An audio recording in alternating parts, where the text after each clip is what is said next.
पर शंकर जी ने जब कथा कही तो इतना गूढ़ कि हर कोई समझ नहीं पाता था।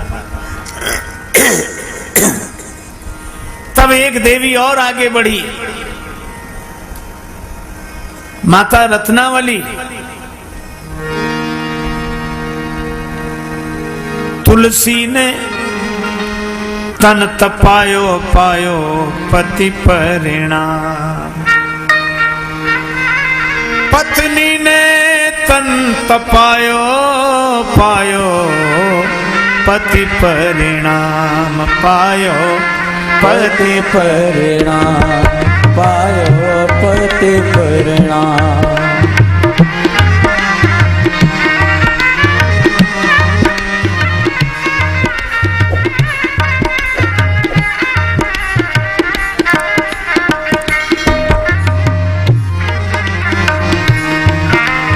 कामी राम बोला द्वार सांझ परे खोला,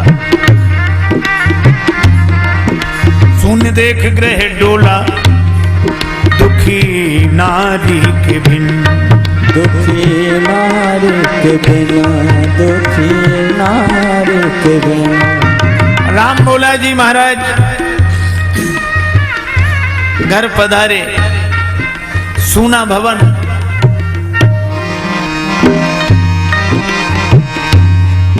बही त्रिविध सुहाई, घन घटा घिर आई, युग सम दुखदाई ताहे, बीते पल छिन ताहे, बीते पल छिन ताहे, बीते पल छिन।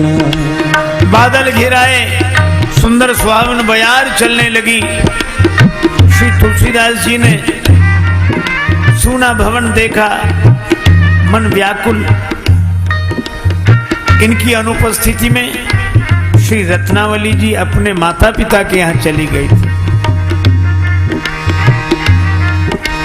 बिनु विराम तज धाम काम बस, ससुरारी धरि धायो पायो पति परिणाम, पत्नी ने तन तपायो पायो पति परिणाम, पायो पति परिणाम, पत्नी ने तन तपायो पायो पति परिणाम, पायो पति परिणाम।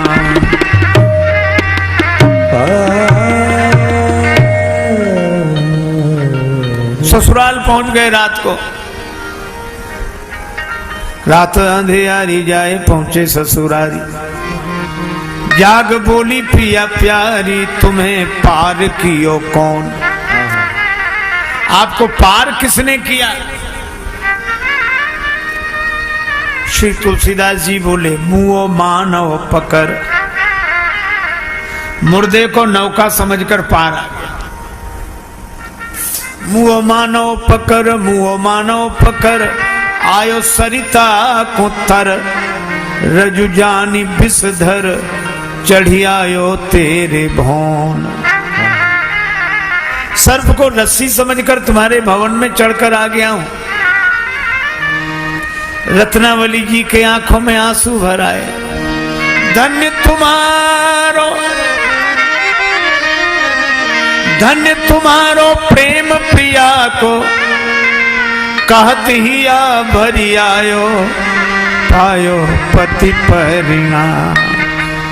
धन्य है आपका प्रेम। मुर्दा नहीं समझ में आया, सांप समझ में नहीं आया, ऐसे प्रेम में बावले हो रहे हैं। अस्थि चर्ममय देह ये तासन, ऐसी प्रीति जो होती श्री राम सो तो न होती भव भीति।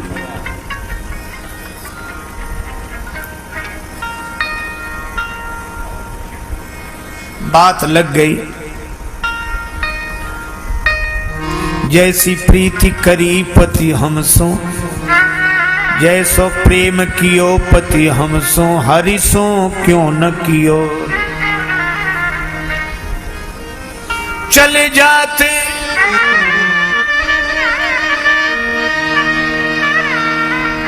बैकुंठ लोक में, जहाँ हरि को दरबार लगो रे। भज मन तुलसी। सीताराम तो कहो रे भज मन तुलसी।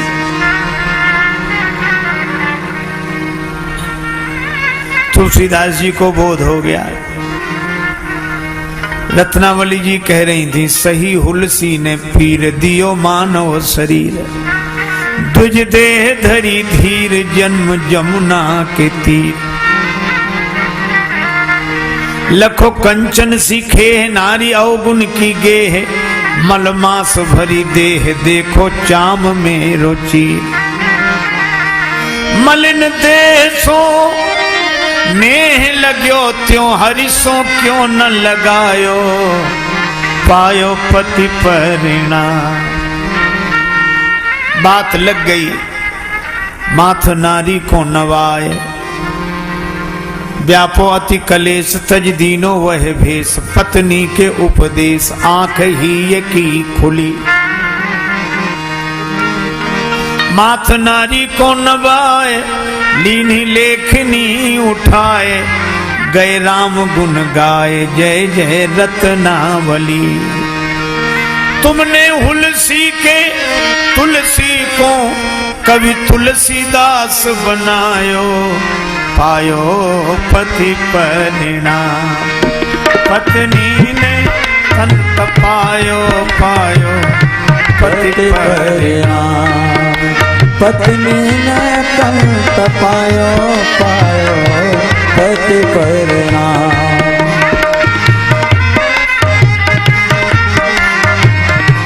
पति परिणाम, पायो पति परिणाम।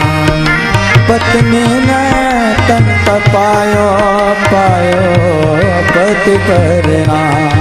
पायो पति परिणाम।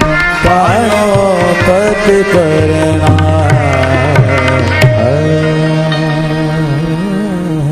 रत्नावली जी के कारण श्री तुलसीदास जी संत हुए और उनके श्रीमुख से श्री राम कथा प्रकट हुई।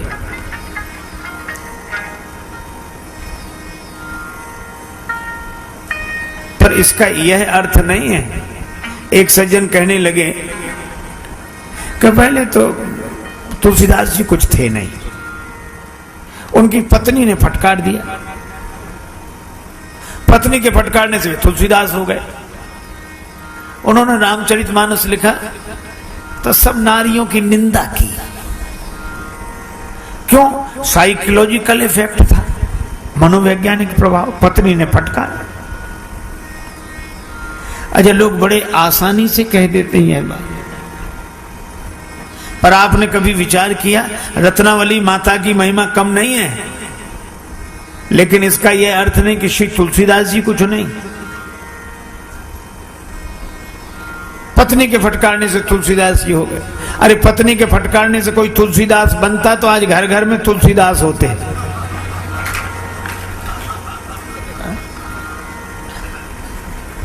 ये रत्नावली माता की महिमा है। इसीलिए यमदूत बैठे यमराज में, यमलोक में, और यमराज से कहें कि बस हम तो खाली बैठे, कोई काम नहीं। यमदूतों को पहली बार देखा खाली हाथ, कोई काम नहीं। यमराज ने कहा क्या हुआ? तो दूत कहें यमराज सुनो, तू लोक की लाज गई बरी आई, तुम्हारे लोक की तो परंपरा गई। क्यों? जानत थे नहीं को कहूं जो कथा कवि आदि महेश बनाई। आदि कवि वाल्मीकि जी ने, शंकर जी ने जो कथा लिखी कही, उसको कोई नहीं जानता था। पर हुआ क्या? का सो तुलसी सद्भाव भरी, करी नागरी में नर नारिन गाई। आप गयो जग को गौलोक की गैल गहाय गुसाई। स्वयं गए और लोगों को भी ये भगवत धाम का रास्ता बता। इसीलिए एक ने तो कहा कि जेते तुलसी ने तारे, जेते तुलसी ने तारे, तेते नभ में न तारे हैं। तुलसीदास जी महाराज ने जितनों का उद्धार किया, जितनों को तारा, उतने तारे तो आकाश में भी नहीं हैं। यह है राम कथा की महिमा।